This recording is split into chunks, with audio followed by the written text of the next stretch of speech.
Matthew 23. Then Jesus said to the crowds and his disciples, "The teachers of the law and the Pharisees sit in Moses' seat. So you must be careful to do everything they tell you. But do not do what they do, for they do not practice what they preach. They tie up heavy, cumbersome loads and put them on other people's shoulders, but they themselves are not willing to lift a finger to move them. Everything they do is done for people to see. They make their phylacteries wide and the tassels on their garments long. They love the place of honor at banquets and the most important seats in the synagogues. They love to be greeted with respect in the marketplaces and to be called rabbi by others. But you are not to be called rabbi, for you have one teacher, and you are all brothers. And you do not call anyone on earth Father, for you have one Father, and he is in heaven. Nor are you to be called instructors, for you have one instructor, the Messiah. The greatest among you will be your servant. For those who exalt themselves will be humbled, and those who humble themselves will be exalted. Woe to you, teachers of the law, and Pharisees, you hypocrites! You shut the door of the kingdom of heaven in people's faces. You yourselves do not enter, nor will you let those enter who are trying to. Woe to you, teachers of the law and Pharisees, you hypocrites! You travel over land and sea to win a single convert, and when you have succeeded, you make them twice as much a child of hell as you are.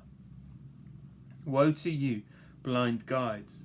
You say, if anyone swears by the temple, it means nothing, but anyone who swears by the gold of the temple is bound by that oath.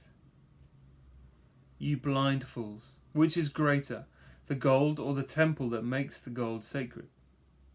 You also say, if anyone swears by the altar, it means nothing, but anyone who swears by the gift on the altar is bound by that oath. You blind men, which is greater, the gift or the altar that makes the gift sacred? Therefore anyone who swears by the altar swears by it, and by everything on it, and anyone who swears by the temple swears by it, and by the one who dwells in it.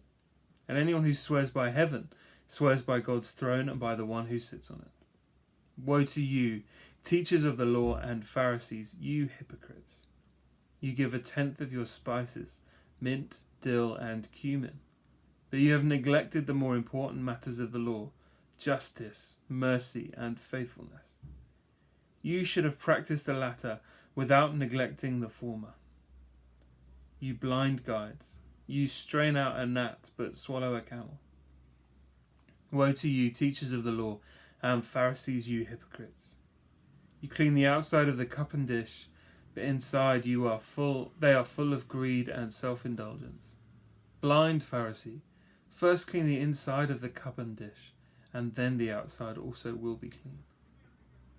Woe to you, teachers of the law and Pharisees, you hypocrites!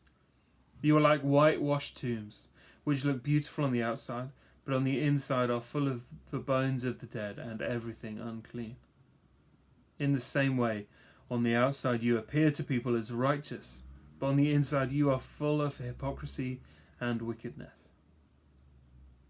Woe to you, teachers of the law and Pharisees, you hypocrites!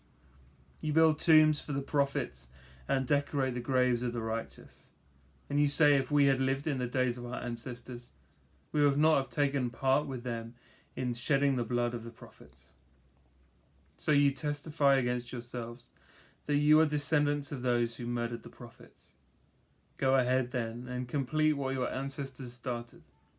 You snakes, you brood of vipers, how will you escape being condemned to hell? Therefore I am sending you prophets and sages and teachers.